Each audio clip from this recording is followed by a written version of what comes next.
If your edits feel flat, this will change everything. Today, I'm gonna show you how to make a docu-style edit using Adobe After Effects. Hear me out. As motion designers, we've all been faced with limited materials to work with at one point or another in our careers. And believe it or not, you're about to learn that you can do a ton with just one photo. I'll link the project file in the description below so you can follow along, or feel free to use your own assets. Now let's dive in. So we're in After Effects here, and I already have my working comp set up. I'll just quickly show you guys what my settings are. It's a full HD comp, set at 23.976 for the frame rate, and the duration we'll leave it 14 seconds, but yours could be different if you want it to be.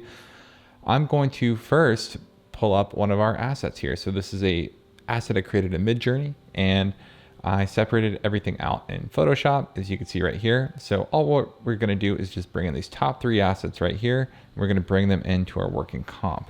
Now, these assets are larger than the full HD composition that we have. So the good thing about that is that we have flexibility to move things around while still preserving the size and scale of everything, which is great. And what I want to do to start is just scale things down a little bit. And I just want to find like a good framing, maybe like right here. Yeah, that looks pretty good. So what we're going to do now is actually create a solid. So I'm going to hide our brothers real quick. And as you can see, nothing's underneath. It is transparent. So I'm going to click Control Y to create a new solid, and I'm going to paste in this hex code. This is a pale yellow solid that I'm going to use.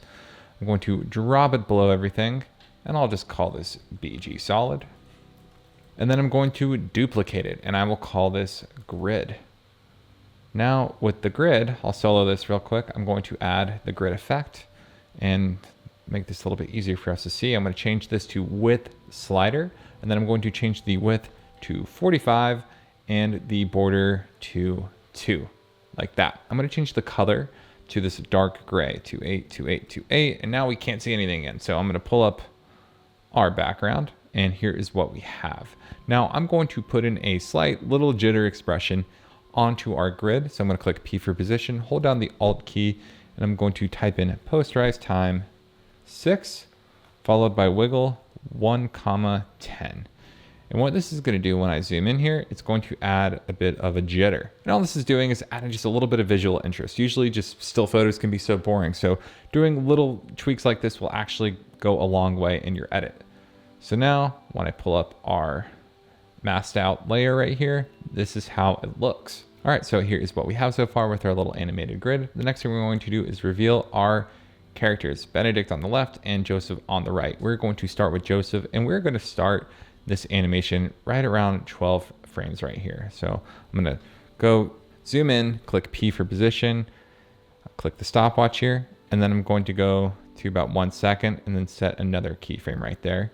And then all I'm gonna do is click on Joseph, hold on Shift, and click the right key arrow a couple times, like let's say 3 times. All right, now here is where the magic happens. I'm going to click on our keyframes, click F9 to easy ease, and then all I'm going to do is take these handles and I'm going to drag our right handle all the way in, and then I'm going to drag our left handle all the way in. So it's going to be a very quick snapping motion, and then it's going to ease into its final resting point. So real quick here, and I'll just hide the other brother real quick. Here's how it looks. It's very quick, very abrupt. But as you saw in the example, he kind of appears out of nowhere. That's really easy to do. I'm going to go down 1 frame right here. I'm going to click Alt left bracket. So now he eases into place just like that. And then I'm going to do the same thing with the other brother. So I'm just going to click position right here. I'm going to click Control C for copy. Then I'm going to paste it in. And then I'm going to click Alt left bracket and just drag it down just like this. So now here they go. It looks a little too in line for me. So I'm actually going to offset these layers. So we have one followed by the other. Okay, so the next thing we're going to do is actually do some fun text animations. So I'm going to pull up our type tool here. I'm going to type in Joseph Sterling.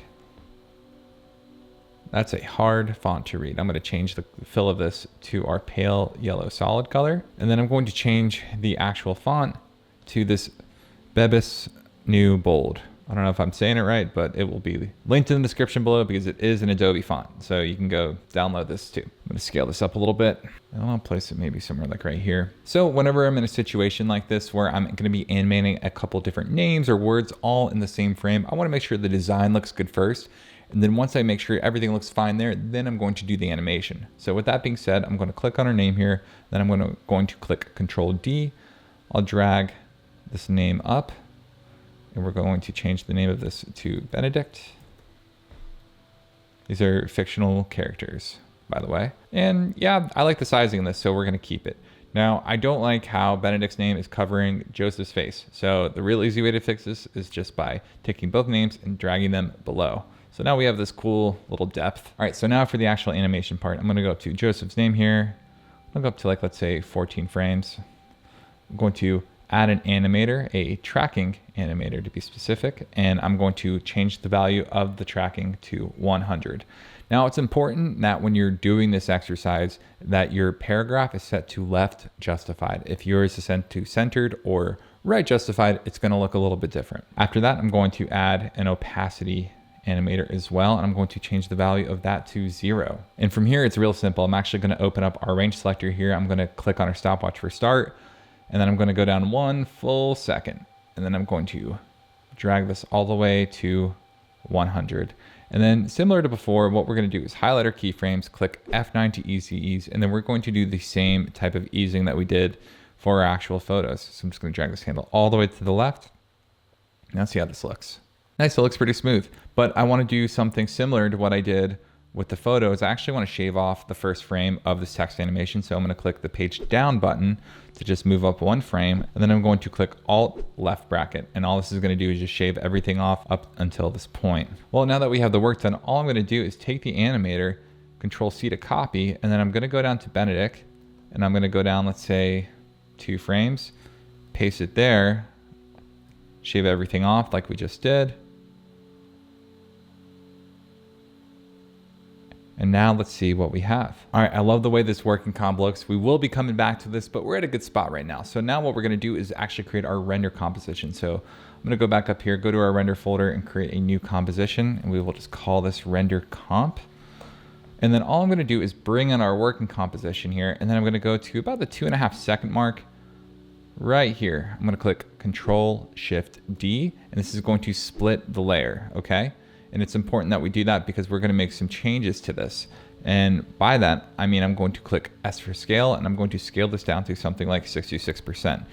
Yeah, so when we split the layer, it starts off at full screen and then it cuts to something smaller. That way we can add things around it, but still keep the frame that we started with. So what we're gonna do here is actually bring in this animated texture. And I'll just quickly show you guys. This is a texture from my 4K texture pack. It's a wrinkled paper, and I just added on a subtle expression similar to what we actually put onto the grid, just to have a slight bit of jitter, and then I made it black and white. I'm going to go to our render comp here, and I'm going to bring our animated texture in below. And then right away, this is what it looks like. Now, like I said, it is 4K, and we are working in a full HD comp, so we have a ton of space to work with. So all I'm gonna do is shrink this down somewhere like here, and then I'm gonna make some slight modifications to this background texture. I'm going to add a invert effect. So it's gonna change the colors. It's gonna make the whites the blacks and the blacks the whites. And then I'm going to add a levels effect because I want to add more contrast with this background layer. So I'm going to slide the top and middle arrows right here to the right, like this. And then I'm going to take the bottom right slider right here and drag this to the left. I'm just gonna make some slight modifications here. Nice, this is looking good so far. Now what I want to do is actually add some text. So I'm going to just write out the word Outlaws. We're going to scale this up a good bit. And we're going to bring it down here. And then all I'm going to do here, I just need to drag this layer right here because that's when I want to start seeing it. I'm just going to click P for position, click on the stopwatch to set a keyframe, and then I'm going to just bring things across just like this. And this is going to be a slow animation here. So here's how this looks. See, that's still a little too fast for me, so I'm just going to drag this keyframe back and see how this looks now. Nice, this is looking a lot better. And I can even increase the size of this just a little bit. And this is looking great so far, but I know why y'all are here. You guys are here for the secret sauce, and I'm here to give it to you. So if you're still watching, I'm glad because I'm about to drop some knowledge that y'all have not seen before on the channel. So let me show you what I'm talking about. First and foremost, I'm gonna go to the word Outlaws here. I'm going to type in Displacement Map, and then I'm gonna make sure we're referencing the animated texture layer. And right away, you see that, wow, our text really changes right here because it's trying to take the shape of the actual texture itself, but it's a little too powerful for me. I'm gonna change our horizontal and vertical displacement to luminance, and I'm going to drop the values here to something like 2 and 2. So it's subtle, but it's still taking shape. I might even drop that down a little bit. All right, next thing we're going to do is actually add a fun little border. So I'm going to go back into our working comp here. I'm going to go up to our shape layer tool. I'm going to make sure fill is deselected, and then I'm going to make sure stroke is on. We'll just stick with the white, and I'm going to double click. And right away, we're going to get a border. I'll just label this. And then from here, what we're going to do is actually thicken this up to something like, say 60, do 80. And if we want, we could kind of stay consistent with our look here. We could keep it to this pale yellow solid. Why not? So when we go back to our render comp, now I want to actually make some alterations to this split layer that we have here. So I'm going to add a roughen edges effect. It looks just a little too perfect to me. So then let's change the border to 30, and then let's change the scale and just bring this down. So now it has just these little rough edges that we don't have in the actual working comp itself. But this is one other thing I want to point out. See how the border is here to start? That's because we have the border showing up in the entire layer.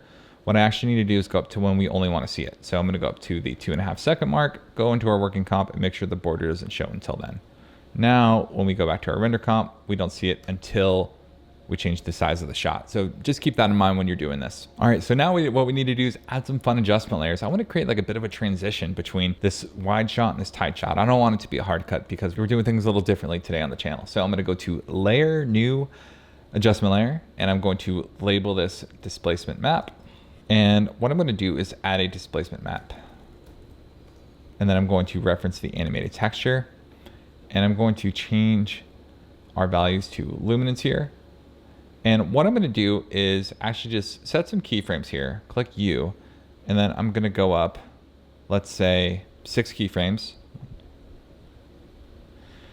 And I'm going to set these values to 0. And then I'm going to go down 6 keyframes and do the same. I'll just copy and paste these keyframes.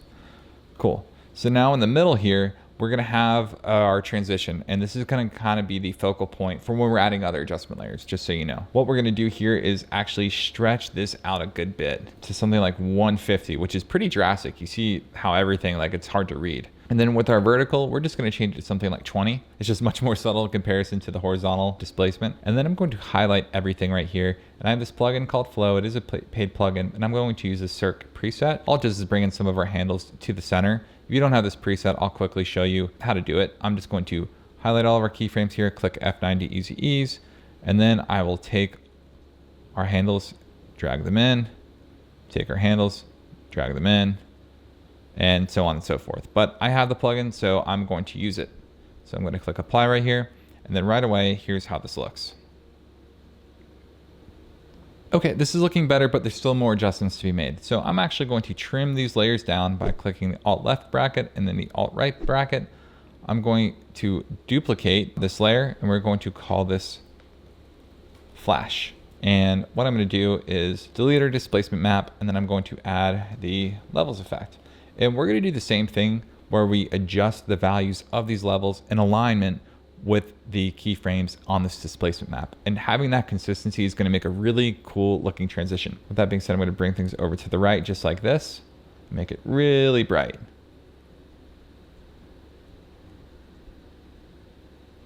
And I'll set a keyframe there. And then I'm going to just click reset here and reset here. So I just want to see how bright it gets. Okay, that's looking good. I'm going to click on our keyframes, and then I'm going to go to flow, and then I'm going to click apply. And now it's going to have the same type of easing as our displacement map. And so the next thing we're going to do is add a little bit of anticipation, which is a very important animation principle that you should know. So in order to do that in this example, what we're going to do is actually do some subtle movement with this first photo. So I'm going to click P for position here. I'm going to set a keyframe, and then I'm going to go all the way to when it cuts. I'm going to bump it over a couple of notches. So I'm just clicking shift and the left arrow key. So now it's just kind of moving like this. And then right here, all I'm going to do once it cuts is I'm going to click P for position. I'll go down to the end. I'll set another keyframe so we have our end point. And I'm going to start from the right. So I'm going to hold down shift and click the right. And then all I'm going to do is just bring this out a couple notches too. And you can see this little line right here. That's what I'm referencing when I'm bringing stuff out. So same here. I could even bring this out a little bit further. So now we have this anticipation, but it definitely needs some easing. So what I'm going to do with this first one is I'm going to do an ease out. I'm going to click F90 easy ease, and then all I'm going to do is take this back handle, bring it in to the right all the way, and then I'm going to take this left handle and bring it to the right all the way. So now it's going to have that spike.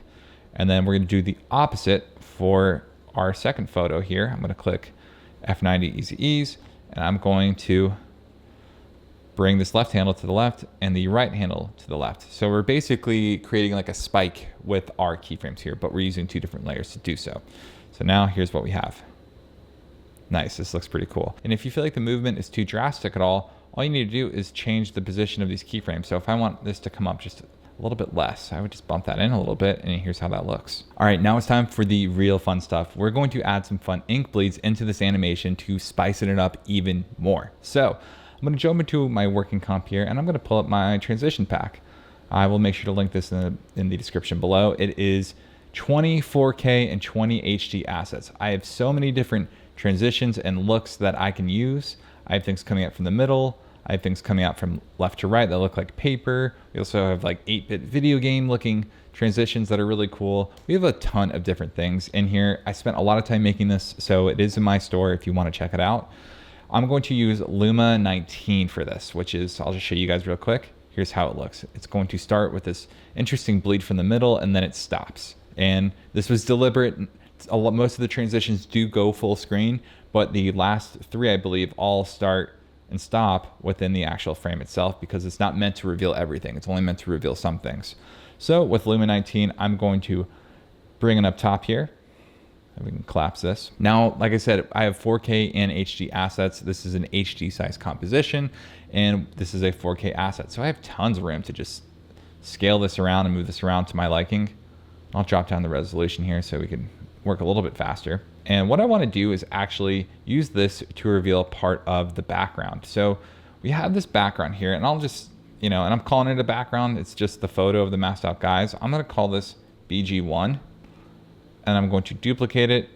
Now we have BG2. I'm going to add black and white, and then I'm going to add a levels effect. And then with this, I'm going to just add some contrast here and just make it look a little bit different. So if we didn't do anything, this is how it would look. And like, wow, that looks interesting. You're about to be really shocked with how cool this is going to look. So I'm going to go down to Luma 19 right here. I'm going to go down to about, let's say, I don't know, like 15 frames. Put this on top. And what I'm going to do is I'm actually going to Luma matte the background to this layer. And what this is going to do is actually reveal only parts of BG2 in what you see here. Everything that's white is still going to show BG1. So if that doesn't make sense, stick with me. I'll shade this frame down here, and then I'm going to take our pick whip here for matte, and I'm going to matte it, and then I'm going to click luminance and then invert it. And now we have this cool unique look where we have this black and white showing as everything else is still animating on, like the text and the people and all that.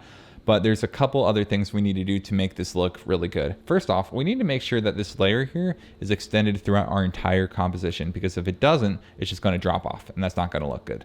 So to fix that, I'm going to right click, time, freeze in last frame. Now we have this layer for the entire composition, and we're in a good spot. Now what I'm going to do is actually color code these items so they stand out to me, and then I'm going to duplicate them, drop them down, and I'm going to slide these down like a couple frames. And just to keep things nice and clean, I'm going to change this color so it looks a little bit different. I basically just duplicated it, right? Nothing changed, but here's where the difference is gonna lie. I'm offsetting these keyframes because we're basically going to create a little bit of a trail. By that, I mean I'm going to add a fill effect, and I'm going to change it to white. And when I just deselect BG2, now you'll see just white reveal, but that doesn't look that good. So we wanna show BG2. So I'm gonna show BG2. And right away, now we have white followed by this black and white photo. It's such a simple concept, and it looks so good. Literally use this all the time. Now, I want this to take up more of the frame. So all I'm gonna do is take our 4K assets here, and I'm going to click S for scale, and I'm just gonna scale them up a little bit. And just with one ink bleed and offsetting a couple layers, you have this really cool, unique look. Like I said, there are like 40 different files, so you can have some crazy fun with this. So the next thing we're gonna do is actually do the same thing to our text, because I love the way it reveals, but I wanna make things look just a little bit different today. So All I'm going to do is take our text here and I'm going to duplicate it. I'm going to change the color of this to green and I'll put this on top, and I'm going to change the colors of this to 282828, and we will do the same here. And what I want to make sure that I do is I'm going to give it the same sort of matte treatment that I did to this lumen matte right here. So I'm going to take both of these layers. I'm going to, first it's going to alpha matte, you want to change it to luminance, and then you want to invert it. So if you want to keep it to regular luminance, this is how it looks. I want to do it the other way around, to luma invert. So now we have this really unique text looking thing that we didn't have. Now you see how the text kind of flickers off at first like that. That's because our layers are longer than our actual lumen matte itself. So all we need to do to caveat that is make sure that our text layers right here align with our actual lumen matte. So now let's see how that looks. Oh, this is looking so good. And hey, you know what? Maybe we like the placement of our text and everything else, but we want to make more changes to just the sizing of the lumen mattes. I'm just going to click S for scale it down. We could see more, we could see less. It's really up to us and how we want to alter this. I think when I'm looking at the text, I think this looks pretty cool. All right, now there's only a couple more things we need to do. What I want to do to start is I'm going to add an adjustment layer. And we're going to call this scale. I'm going to add the transform effect. And I just want to do a subtle scale throughout this entire animation right here, at least for the start. And I'm going to change this to something like 105. Click U, and I'm going to bring this down. So now things subtly scale like this. Okay, and then with this scale, we actually lose some of the border right here. So in order to just caveat that, I'm just going to take our border and put it above our scale. That way it's not impacted, so we can preserve the size of it. And then when I go to our render comp, here's how things look so far. So right now we have these ink bleeds coming in just a little bit too soon for my liking. And what I actually want to do is have these ink bleeds start right before these transitions and this actual movement, this position movement starts. So all I'm going to do is go back into our working comp folder, and then I'm going to take our lumen mattes right here. Just take everything. I'm just going to slide it down just a little bit like this. And all this is going to do is give us just a little bit of extra anticipation that we want. All right, this is looking better, but I actually want to go just a little bit further down. Like there. Let's see how this looks now. All right, now we're talking. So we get just a little bit of anticipation at the start, and then the ink bleed finishes on the other side of the transition, which I think just adds an extra layer of coolness. I don't know how else to put it. I just really like the way it looks. There's a couple more things we need to do, and then we'll be wrapped up. What we're going to do first is we're going to jump into our working comp folder one last time.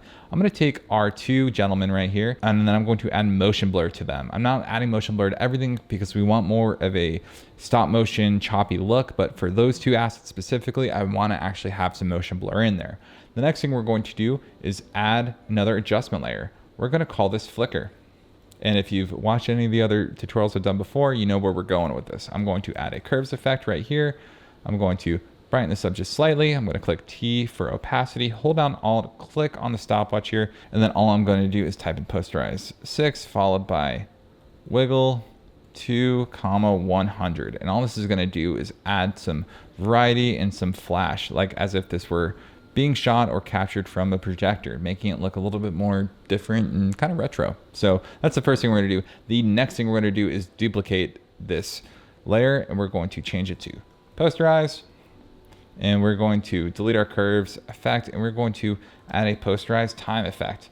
And what this is going to do is actually change basically the interpretation of the frame rate itself. So by default, it's 24 frames per second. The effect is, and our timelines are at 24 frames per second. But so when I change it to 12, it's going to look a lot choppier, but that is the look that we're going for. And this is how you do a fun archive pop-out effect using Adobe After Effects. I hope you learned something useful today, maybe something you'll use in your next project. Thanks for watching, and stay creative.